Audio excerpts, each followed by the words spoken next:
Brincadeira. Gente, é muito bom estar aqui com vocês. Uma alegria tão grande.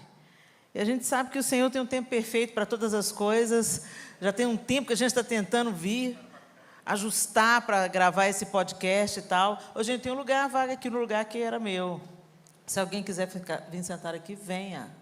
Tem lugar, tem uma galera em pé ali. Pode vir, gente. Pode vir, não se intimide. Fica aqui do lado do meu marido. E a gente estava tentando encaixar e nunca dava certo, e hoje deu certo, então a gente entende que é o tempo melhor, o melhor tempo do Senhor, para a gente estar junto aqui. Amém? Sem mais delongas, eu queria que você abrisse comigo a palavra de Deus no Evangelho segundo João. O Evangelho de João, no capítulo 1. João 1. E nós vamos ler a partir do verso 43.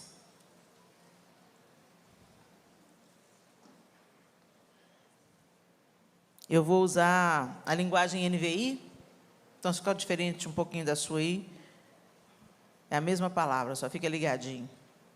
João 1, 43, a palavra de Deus diz assim: No dia seguinte, Jesus decidiu partir para a Galileia. Quando encontrou Filipe, disse-lhe: siga-me. Filipe, como André e Pedro, era da cidade de Betsaida. Filipe encontrou Natanael e lhe disse: achamos aquele sobre quem Moisés escreveu na lei, e a respeito de quem os profetas também escreveram, Jesus de Nazaré, filho de José. Perguntou Natanael: Nazaré?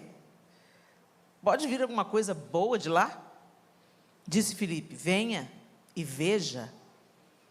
Ao ver Natanael se aproximando, disse Jesus: aí está um verdadeiro israelita, em quem não há falsidade. Perguntou Natanael: de onde me conheces? Jesus respondeu: eu o vi quando você ainda estava debaixo da figueira, antes de Filipe o chamar. Então Natanael declarou: mestre, tu és o Filho de Deus, tu és o Rei de Israel. Jesus disse: você crê porque eu disse que o vi debaixo da figueira? Você verá coisas maiores do que essa. Vamos até aí.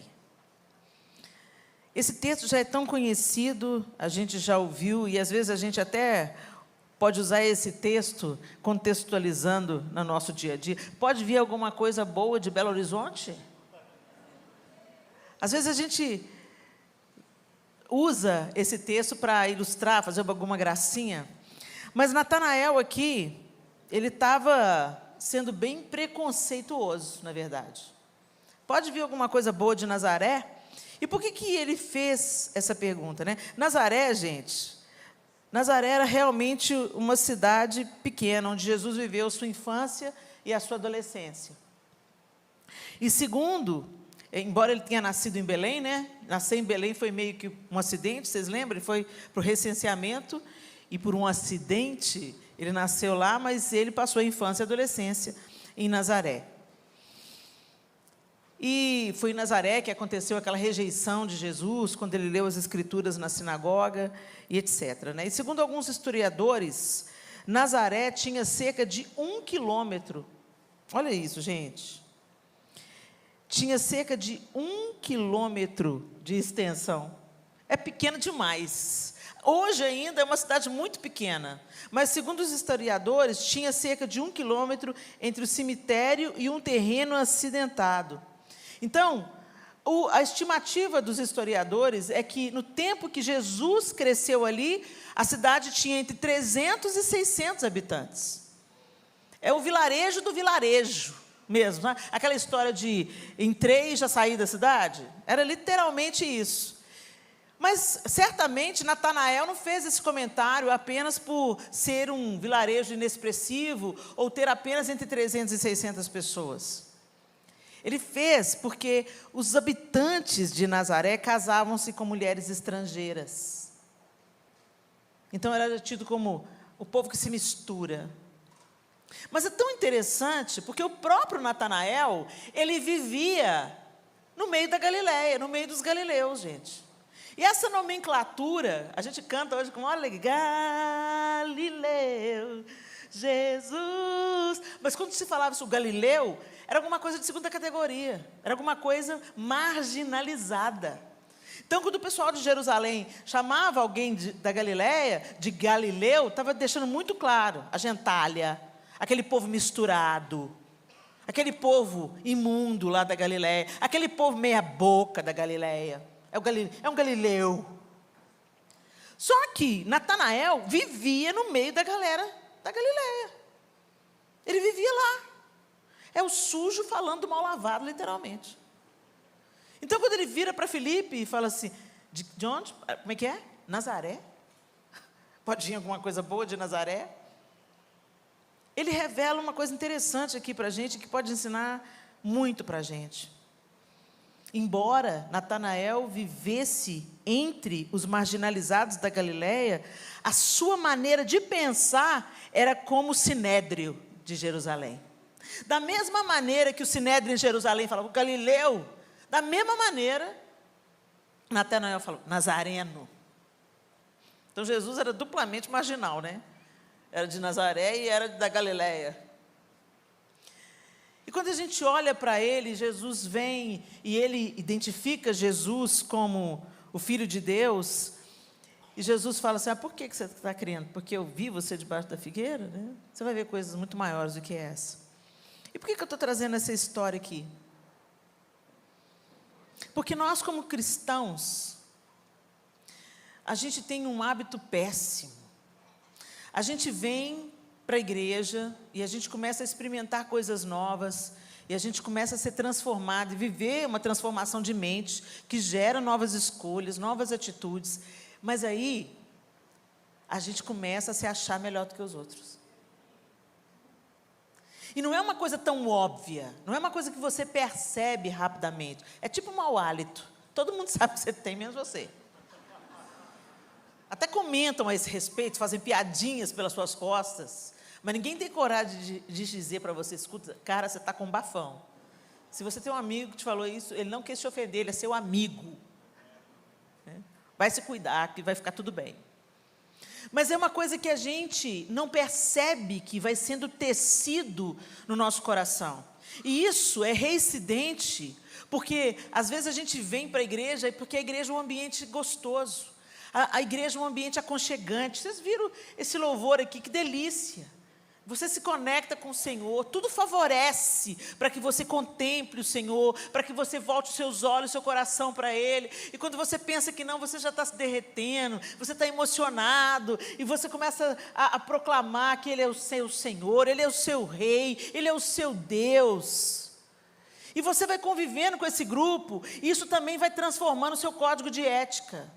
Você vai observando, porque nós, seres humanos, temos um poder de adaptação fantástico, dado pelo próprio Deus, mas que pode ser um inimigo, se a gente não ficar alerta. Você entra num grupo social, você observa o código de ética desse grupo e você se adequa, você se adapta. Então, a gente vem para a igreja, a gente tem uma experiência, a gente recebe o Senhor, a gente passa pelas águas, a gente tem uma experiência, um encontro, faz uma diferença na nossa vida, a gente começa até a experimentar uma certa transformação. E essa transformação mais imediata é aquela que a gente até dá uma ajudinha, de acordo com a nossa observação do código de ética. Então, se você sabe, se você entra numa comunidade de fé, que ninguém usa calça comprida, você pode ter entrado com calça comprida, na próxima semana você vem de saia. Você pode usar calça comprida na vida, mas naquela comunidade de fé, você não usa, porque senão você vai ser rejeitado. Você vai ser olhado diferente, a diaconisa vai correr o olho. Você é nova aqui, né, irmã? Aí você já se sente constrangido, né, e tal, então, né, vou lá para a igreja do Douglas, porque lá não precisa de usar, sabe? Então, a gente quer ser aceito, claro. Qual é o ser humano que quer ser rejeitado? Ninguém. Então, você observa o código de ética e você começa a se adequar. E o perigo disso tudo é que você começa a fazer uma obra que deveria ser do Espírito, pela proximidade dele. Então, à medida que você caminha com Jesus, e o Espírito Santo de Deus vai se alargando e se aprofundando em você, ele vai te transformando. E a transformação que ele faz é eficaz, é de dentro para fora. Então, o que você vê de fora é apenas o fruto do que está acontecendo dentro. Mas a gente consegue fazer essa transformação só estética. Esse que é o perigo. A gente começa a transformar o verniz. Então, a gente tem cara de crente, a gente fala igual crente, a gente tem roupa de crente, como se isso fosse possível, mas a gente tem, né, os compartimentos que a gente fala. Então, a gente tem roupa de crente, a gente usa o crentez, a gente tem hábito de crente, mas a gente não é crente. Nunca foi tão necessário, nesse tempo que nós vivemos, cristianizar cristãos. Por quê? É só verniz. É só aparência. Eu conto muito essa experiência, porque ela me ensinou muito. Estava na casa de uma amiga, e sabe aquelas mexericas? Aqui você chama de mexerica também? Mexerica pequenininha.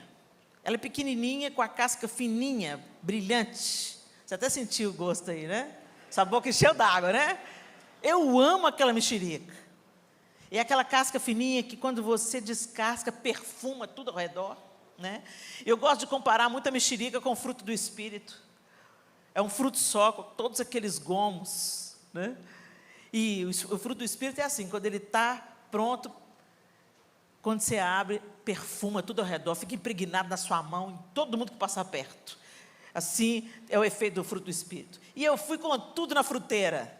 Intimidade, né, gente? Casa de amigo, dá dinheiro, mas não dá intimidade para a pessoa. Cheguei na casa da minha amiga e taquei o mãozão. Quando eu peguei, era de plástico. Quem nunca? Peguei a mexerica, gente, eu estava até salivando.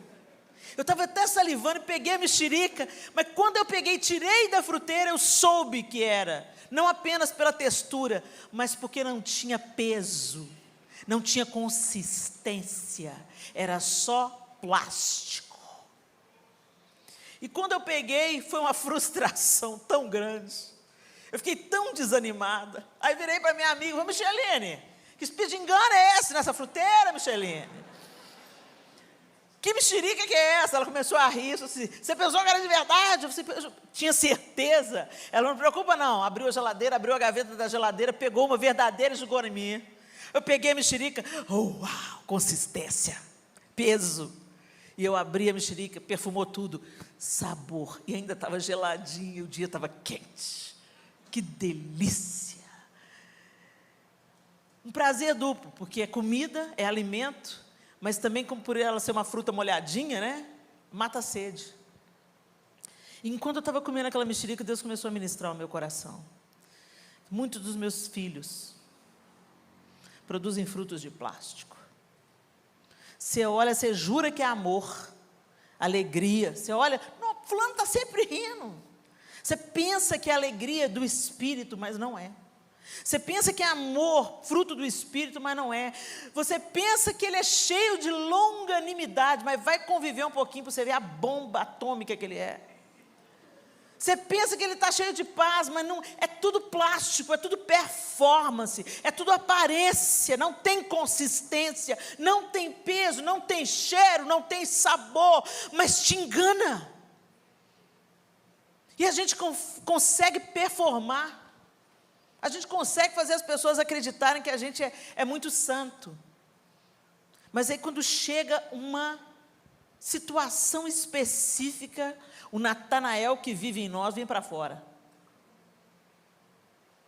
Nós olhamos para o outro, nos sentimos superiores, porque nós frequentamos uma comunidade de fé, nos vestimos como crentes, falamos o crentez, damos o dízimo e a oferta, fazemos obra social, e a gente olha para alguém que a gente acha que não tem o Senhor, ou a gente sabe que não tem o Senhor, e você olha de cima para baixo.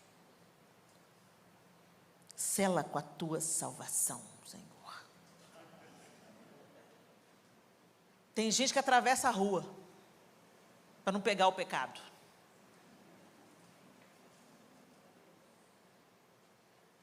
Misericórdia. Eu vi o testemunho de um pastor que foi convidado para pregar, e ele podia ir do hotel até a igreja a pé. E ele falou que o pastor, não precisa me pegar não, eu vou caminhando até lá. E no caminho, ele passou perto de uma Cracolândia.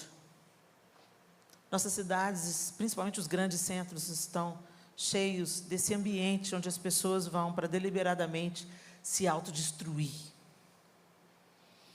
E a droga é o seguinte, a galera, o corpo entende que precisa da droga igual precisa de comida e água para sobreviver. Então eles fazem os maiores absurdos, coisas que eu tenho certeza, eles nunca pensaram que seriam capazes de praticar, porque o corpo está pedindo, como pede comida e água. O cérebro entende que precisa daquilo para viver. E ele passou em frente desse cenário de guerra. Quem já viu uma Cracolândia sabe que parece uma cena de guerra. E aí a pessoa passa, esse pregador passou, olhou para aquele povo, ficou comovido com aquela situação e falou assim: ô Senhor, tem misericórdia desse povo. E seguiu em frente. E à medida que ele foi se aproximando da igreja, o Senhor falou com ele assim: a minha misericórdia é você.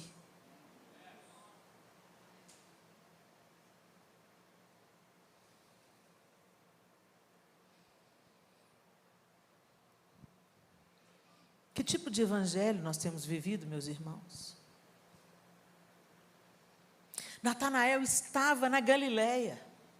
Natanael também fazia parte de um povo que era mal visto. Mas em algum momento, talvez até por esse elogio que ele recebeu de Jesus, quando Jesus põe o olho nele, elogia ele. Está aí, ó, um verdadeiro israelita onde eu não vejo falsidade. Talvez justamente por isso ele se achava melhor do que os outros. Deixa eu te falar, querido, você pode estar dentro da casa do Senhor e dando frutos de fato, e ter tido uma experiência de novo nascimento, de fato, isso não te faz melhor do que ninguém.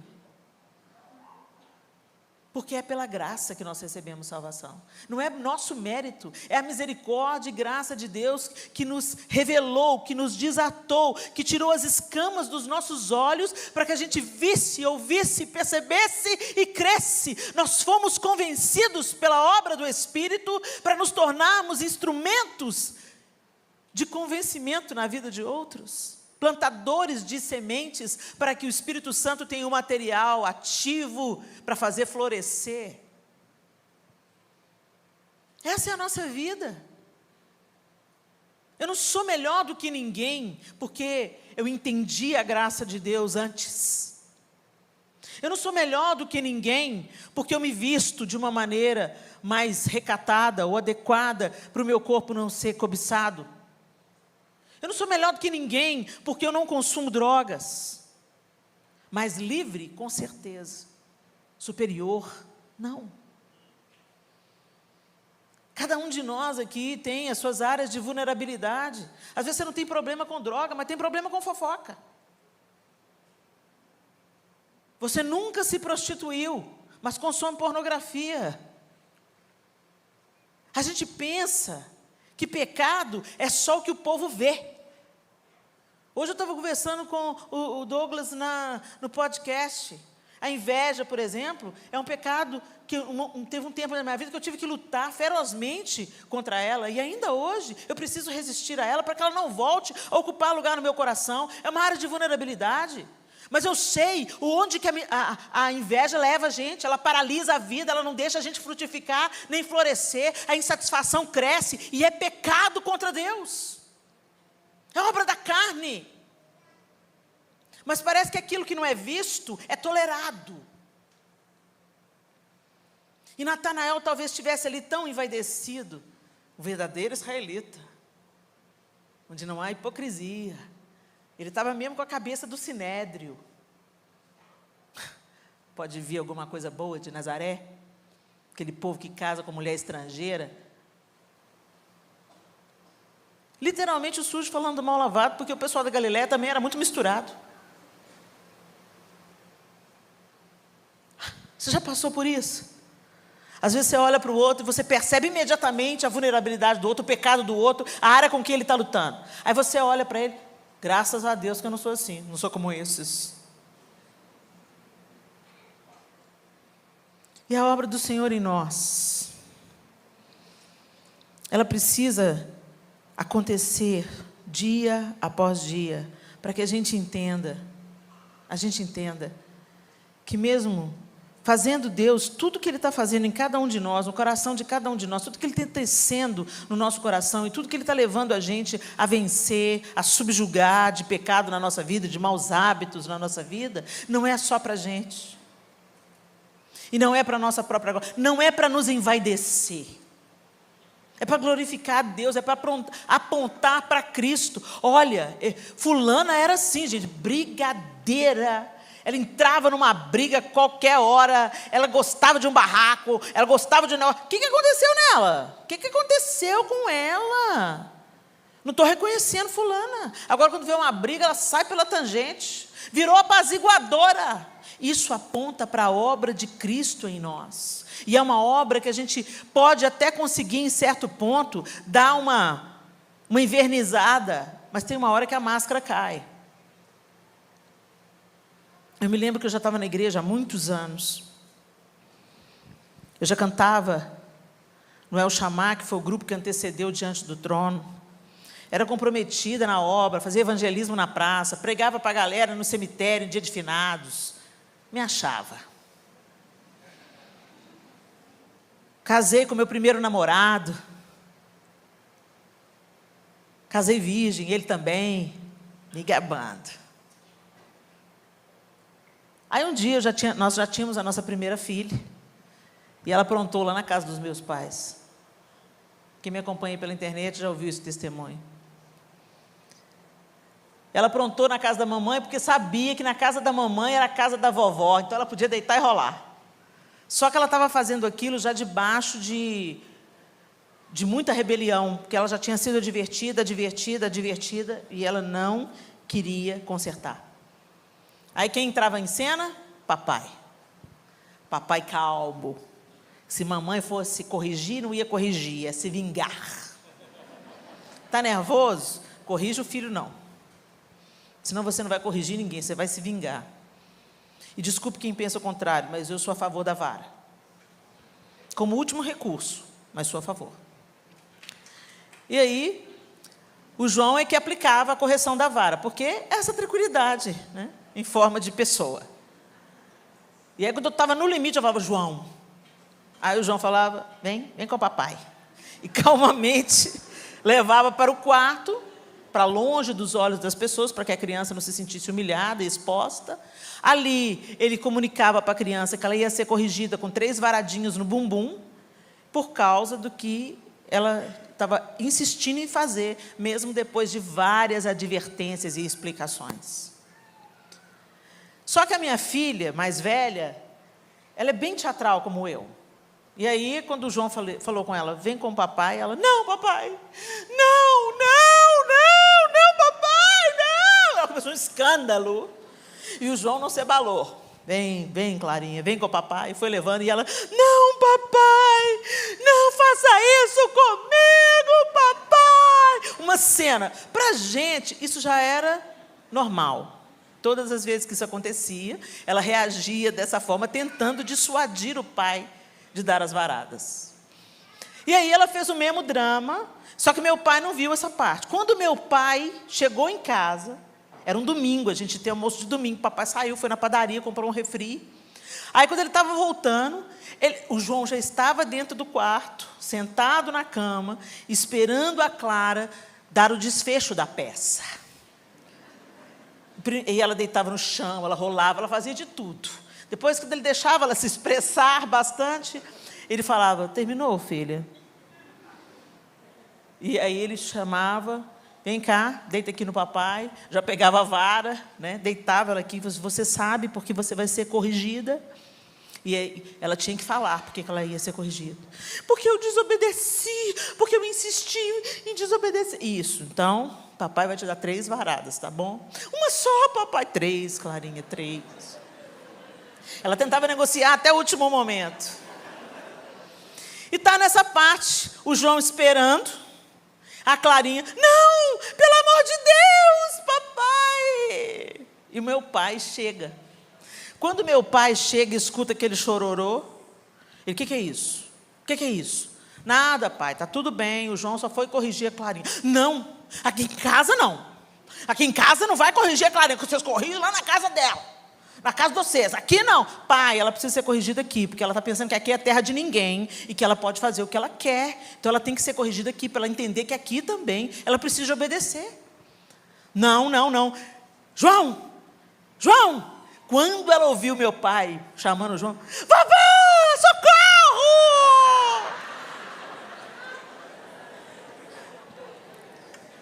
Aí, eu falei, pai, não se meta, pai. Não, eu não vou admitir isso aqui na casa, não. E quanto mais meu pai batia, mais a Clara gritava lá dentro, e eu comecei a ficar irada.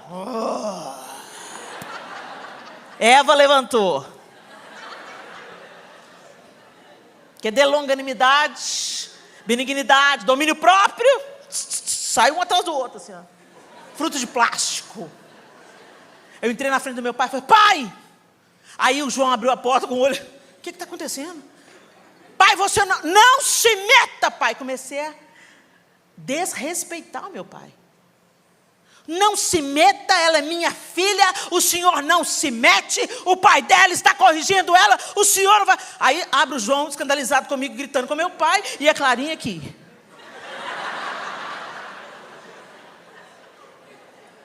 Aí vem minha mãe da cozinha.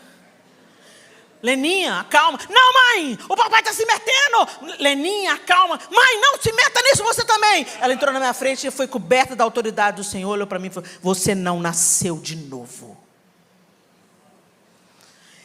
Você acha que eu calei a boca? Como não nasci de novo? Malévola. Ela não falou mais nada. Ela só ficou olhando para mim com o dedo estendido, assim, ó. Vambora, João! Catei a Clara. Vamos embora dessa casa! Quando eu saí lá fora, os vizinhos tudo olhando o barraco na casa dos crentes. Todo mundo olhando as janelas, as gretas nas frestas.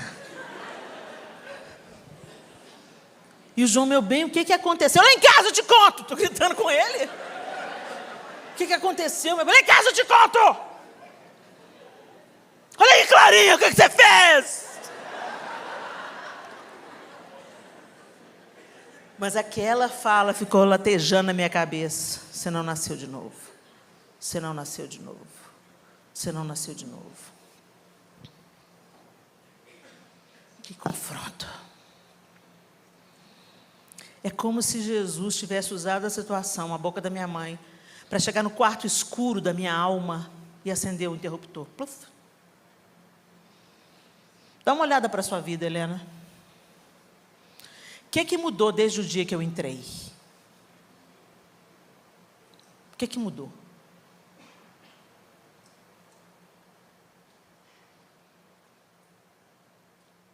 Dentro estava do mesmo jeito.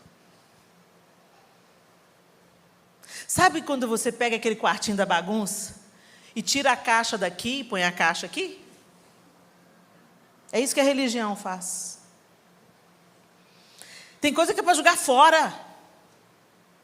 Ou é para construir um armário, para compartimentar as coisas. Outras são para doar. Outras não servem nem para doar, tem que ir para o lixo.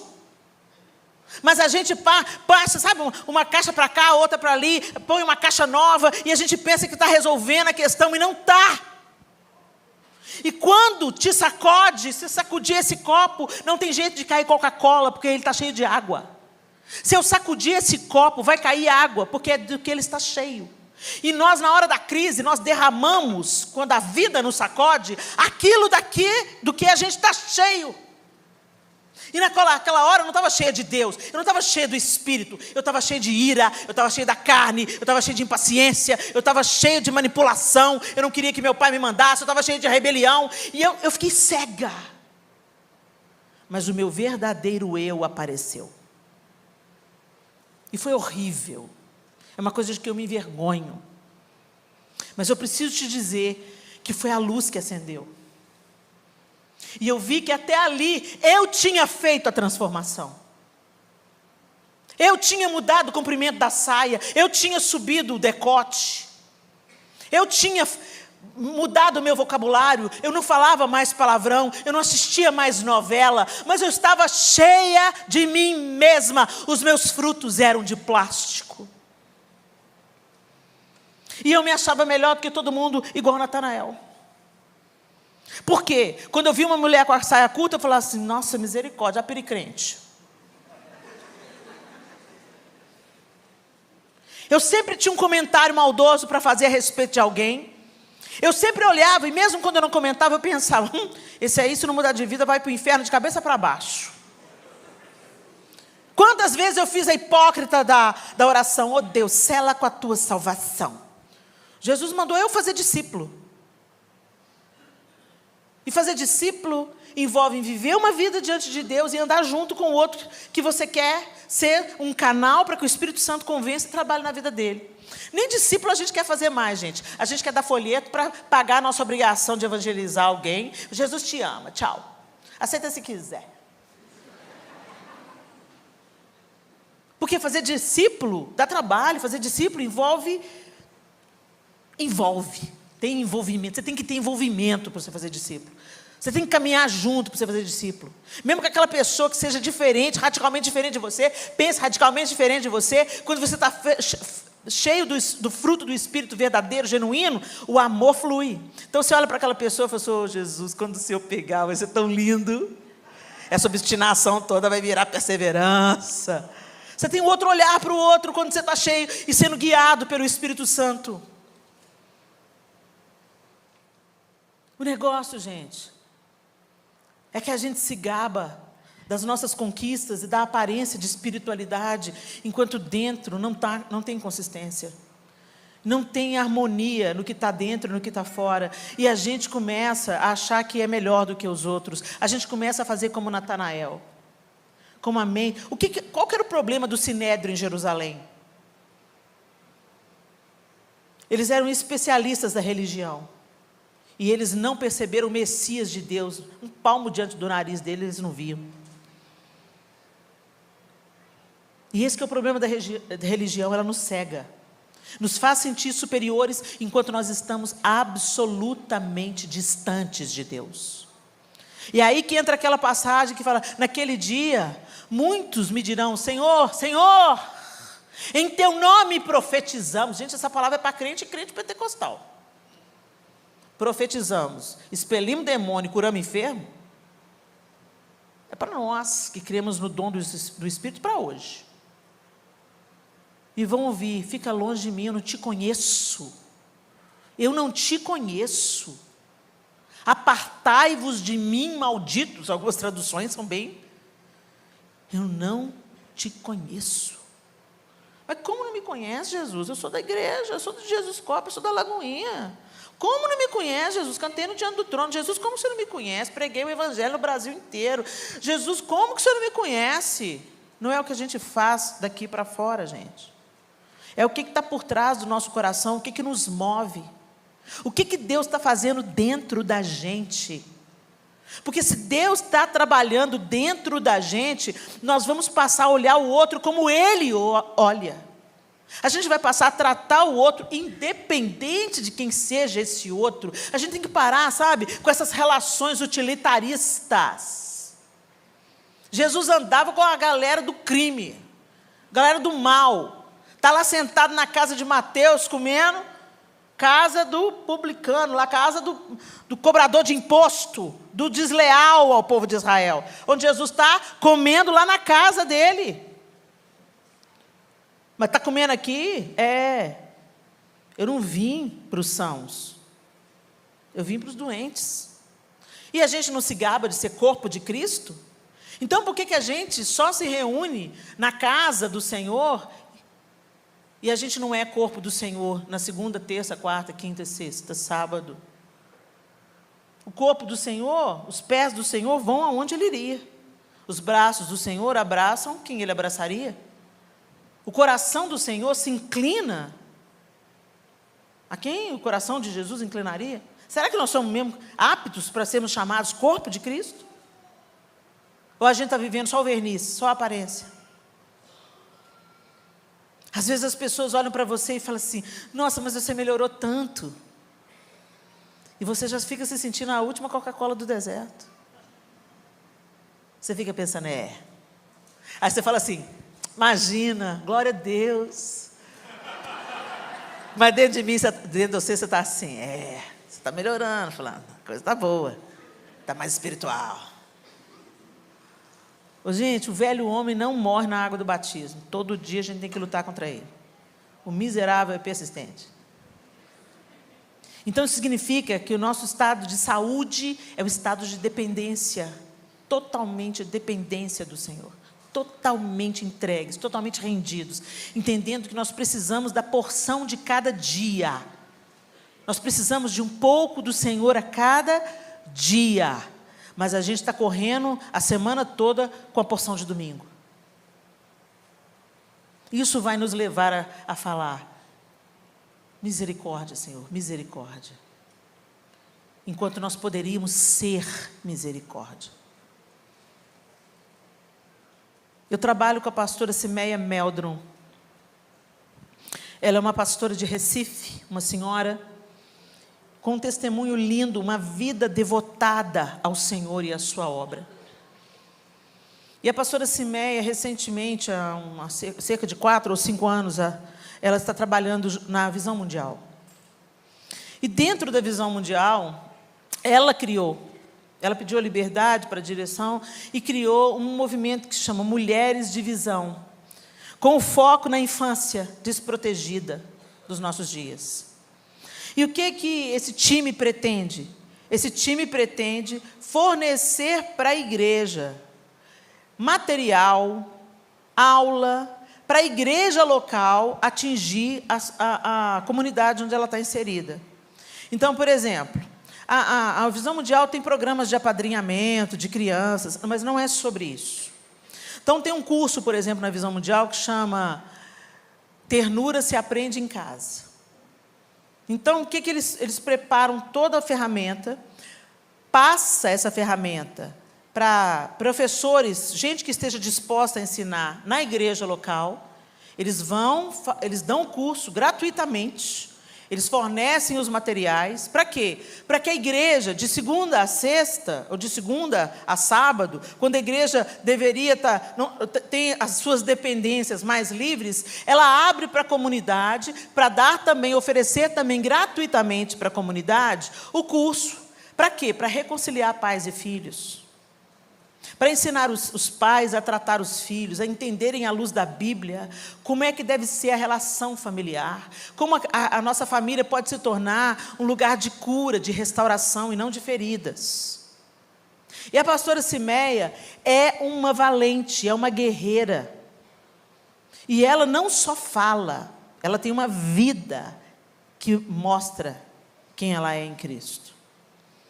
Então, ela abriu um trabalho no lixão de Olinda. E ela pediu ajuda em tudo quanto a igreja de Recife, mas ninguém quis ajudar. E o Senhor falou: dependa de mim, dependa de mim, dependa de mim. E aí, quando o trabalho começou a crescer, ele começou a ganhar visibilidade internacional. Aí, quando começou a vir o Canadá, os outros países, para saber o que estava acontecendo no lixão de Olinda, aí os pastores locais se apresentaram e falaram assim: nós queremos ajudar o trabalho. E aí, recentemente, ela falou assim: Helena, vamos marcar uma reunião. Uma vez por ano, a gente faz um encontro de mulheres de visão, para a gente chamar a parceria da igreja. Porque a Visão Mundial, ela fornece os meios, mas quem põe em prática é a igreja local. Então, ela convidou: você se importa com a infância? A sua igreja se importa com a infância brasileira? Se importa com os rumos que a pandemia impôs à infância? Quantas crianças estão sendo abusadas? Quantas crianças foram molestadas sexualmente? Quantas crianças foram espancadas? Então, vamos chamar as igrejas, os líderes de crianças, pastores de crianças, os pastores de igreja local, e vamos apresentar o nosso material e disponibilizar gratuitamente. Manda as pessoas para a gente treinar, a gente treina as pessoas, elas voltam para suas igrejas e semeiam na sua comunidade. E essa é a minha esperança de que as igrejas se tornem transformadores, agentes de transformação da infância na comunidade local. Aí, gente, lugar do nosso encontro, Belo Horizonte, minha cidade. Aí avisamos nas redes sociais, começamos a buscar parceiros. O João começou a buscar igrejas parceiras para sediar o encontro. Não tem, não pode, está ocupado, a agenda está ocupada, não tem outro encontro tal. Mega igrejas em Belo Horizonte. Finalmente, depois de muito esforço, a igreja metodista abriu as suas portas. E forneceu tudo que a gente precisava, prepararam um café para a gente. Pode vir o pessoal. Pagava a entrada? Não, entrada gratuita. Vem, a gente quer encorajar vocês e dar instrumentos nas mãos de vocês. Apareceram 10 pessoas. 7 eram os líderes de crianças da igreja metodista. Mas se fosse um pop gospel, dando um show, estava lotado. Deixai vir a mim os pequeninos e não os impeçais, porque dos tais é o reino dos céus. O diabo está mirando nas nossas crianças. E o governo pode se esforçar, mas quem vai mudar esse quadro é a igreja, com oração, com jejum, com envolvimento, com treinamento, com adoção.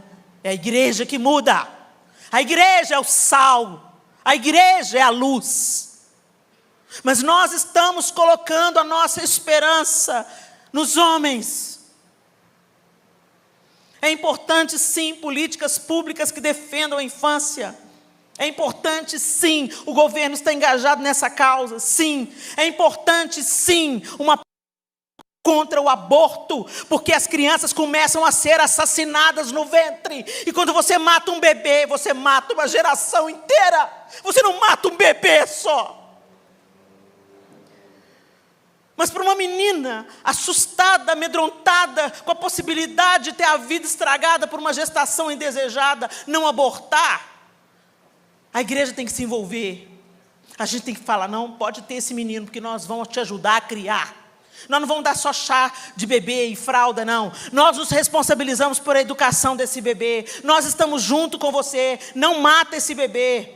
E vamos chamar os adolescentes. E vamos falar sobre sexo. E vamos falar as consequências de uma gravidez indesejada. E vamos votar política pública que promete para aquela menina que não quer saber de Deus, que não quer saber de preservar a virgindade, que não quer saber de abstinência de sexo, para então as políticas públicas aprovarem o DIU para as meninas. Põe um dispositivo intrauterino, porque isso sim não assassina ninguém. Aborto não é método contraceptivo, mas para isso tem que ter envolvimento. A gente tem que pôr a mão na massa e a gente tem que ser movido pelos frutos do Espírito. A gente não pode ser só casca. Que Deus tenha misericórdia de nós e que nos ajude a cumprirmos a nossa vocação de sermos sal e ser luz e não sermos apenas mexericas de plástico. Que Deus nos ajude, nos dê consistência, que a nossa vida alimente, que a nossa vida sacie, que a nossa vida leve respostas, não por causa do nosso mérito, não porque nós somos um verdadeiro israelita, um verdadeiro evangélico, onde não há hipocrisia, só na aparência, mas que a gente enxergue as pessoas como Jesus e que a gente se envolva nas causas nas quais Jesus se envolveria. Quando eu vi aquela sala vazia, eu fiquei tão desanimada. Eu fiquei tão triste. Porque eu estava lá quando diante do trono reuniu 2 milhões de pessoas no campo de Marte. Eu orei naquela noite fria e eu pedi: Senhor, muda a nossa nação. Eu estava lá quando a gente gravou Preciso de Ti, preciso do Teu perdão. E a gente estava num movimento de arrependimento diante do Senhor, como nação. A gente queria uma outra história para o Brasil. O Diante do Trono teve uma casa para tirar crianças do abuso. A pastora Zenete até hoje cuida de crianças em situação de risco. Eu estava lá quando Deus estava querendo trazer à luz uma nação engajada com aquilo que move o coração dele e que começa com arrependimento, porque sem arrependimento a gente não vai em lugar nenhum e pelo esforço próprio a gente não vai muito longe, não. De repente eu vi multidão de 1 milhão, 2 milhões, num contraponto horroroso. E nem faz tanto tempo assim, mas na sala tinha 10 pessoas. Onde que está aquele povo, Senhor, que chorou, que clamou, que profetizou sobre a nação? Onde que estão os remanescentes, Senhor? Belo Horizonte foi um berço de avivamento. Quantos ministérios nutriram o Brasil saindo da minha cidade? Quantas igrejas grandes, enormes Belo Horizonte tem? Quantos evangélicos a cidade tem? Não basta ser evangélico. Não basta frequentarmos comunidades de fé. Nós precisamos nascer de novo e deixar o Espírito Santo fazer uma obra dentro da gente que transborde. Começa na intimidade, começa na proximidade, começa no confronto pessoal, começa no arrependimento pessoal, começa no caminhar com o Mestre dia após dia, até que ele vai começando a ser tecido em nós.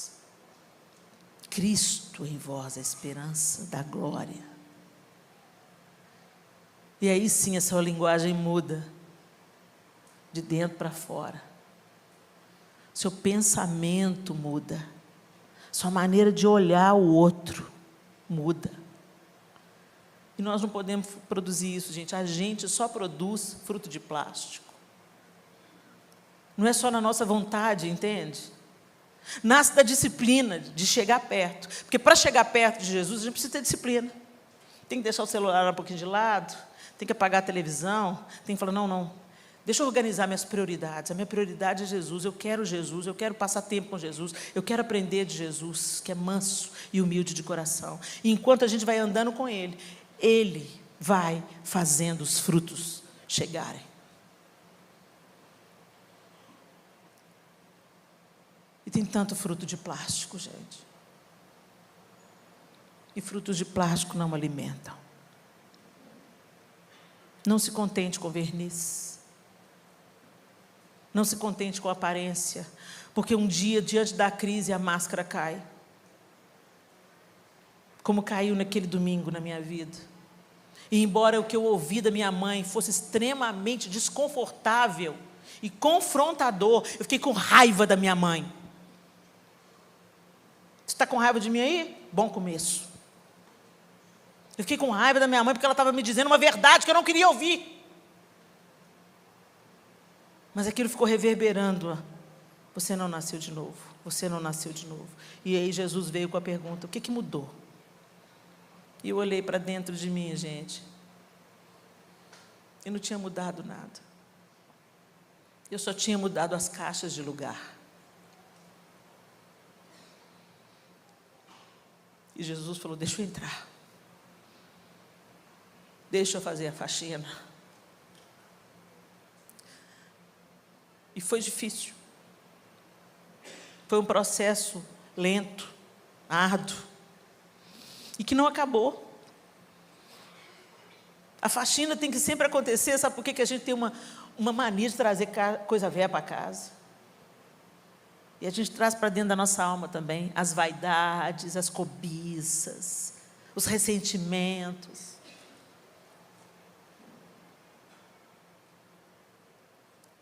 A gente é assim, humano, vulnerável, cheio de impossibilidades, mas a gente tem o péssimo hábito de pensar que a gente é melhor do que os outros porque a gente é crente.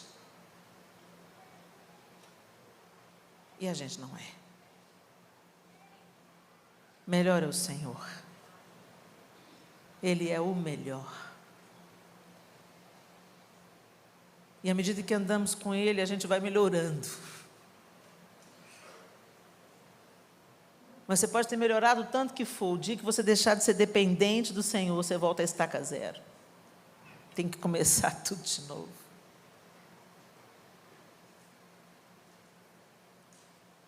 Será que você pode pensar na sua experiência com Deus? Eu quero te fazer uma pergunta desconfortável agora.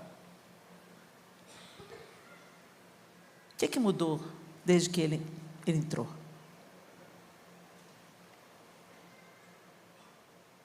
O que mudou de dentro? Mais específico, o que mudou na sua reação? Porque a ação a gente consegue planejar. A ação a gente planeja, a gente se organiza, a gente fala, não, vou fazer uma coisa legal.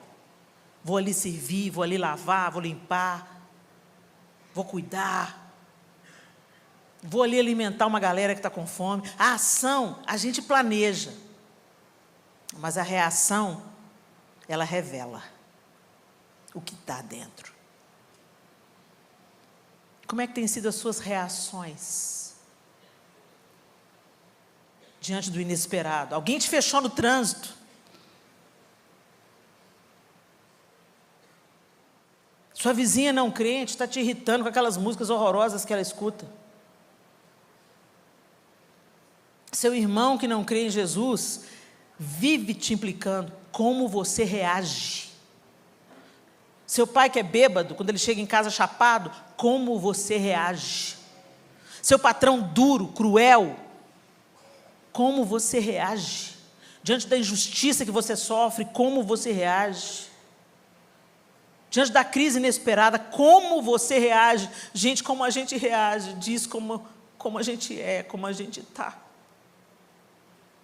Aquele dia eu reagi. E o que estava dentro veio para fora, e o que veio para fora foi feio demais. Mas Jesus não me deixou ver a minha feiura para me humilhar ou me desprezar. Ele me deixou ver a minha feiura para que eu visse que eu não era melhor do que ninguém que eu achava que eu era. E que eu dependia dele quanto qualquer outra pessoa que está fora da igreja depende também. Que eu não sou superior. Que eu não posso falar para ninguém, acaso pode vir alguma coisa boa dali? Eu não sou essa pessoa, eu não posso ser.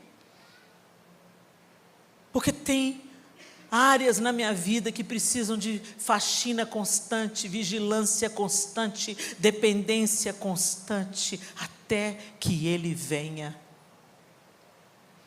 De fé em fé, de glória em glória, até ser dia perfeito. Feche os seus olhos.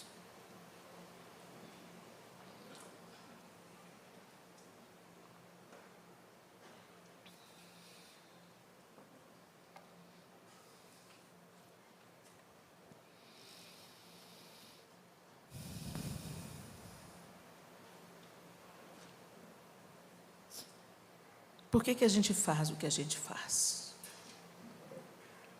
Como a gente faz?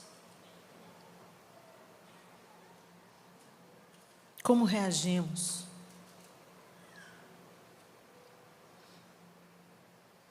Você tem preconceitos? Você é do tipo de pessoa que julga a outra pela casca?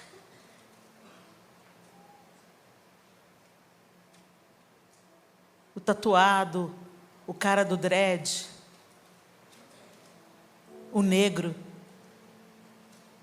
Que é isso, Helena? Misericórdia. Tem racismo dentro da igreja. A gente tem que falar de alguns assuntos desconfortáveis, sabe, gente? Sim, tem muita falsa piedade, muito mimimi, fato. Mas é fato que a gente precisa de encarar algumas coisas que a gente não quer encarar. E deixar Jesus limpar o que Ele precisa limpar.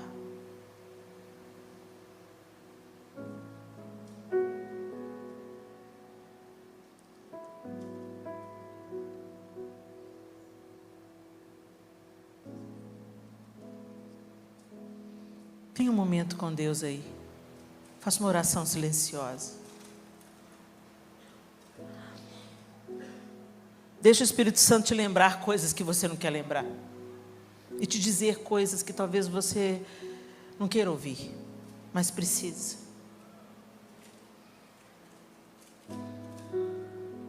Oh, Jesus, dá-nos um coração igual ao teu.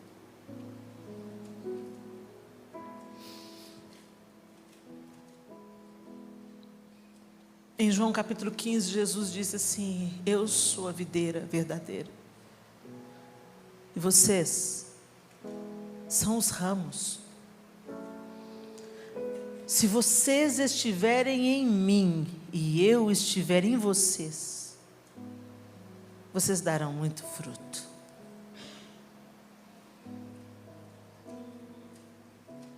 Aquele que não dá fruto, o meu pai, que é o agricultor, corta. E aquele que dá fruto, ele poda, para que dê mais fruto ainda. Sabe por que Deus poda? Porque senão a gente se acha. Ah, vaidade. Aí Ele vem amorosamente, poda, para que a gente cresça na humildade, no amor, na alegria, na paz, na longanimidade, mais fruto ainda. E nesse mesmo texto ele disse claramente: sem mim nada podeis fazer. É contemplando o Senhor através das Escrituras, da oração, é que nós seremos feitos à semelhança dele. Não se iluda. Não gaste seu tempo tentando fazer a obra de reforma. Você não consegue. Você pode até ter um sucesso aí de 1 mês, 40 dias, até a próxima crise, trazer à tona o que está dentro. Não confie nas reformas externas. Chame o Senhor para reformar dentro, até transbordar. Até transbordar.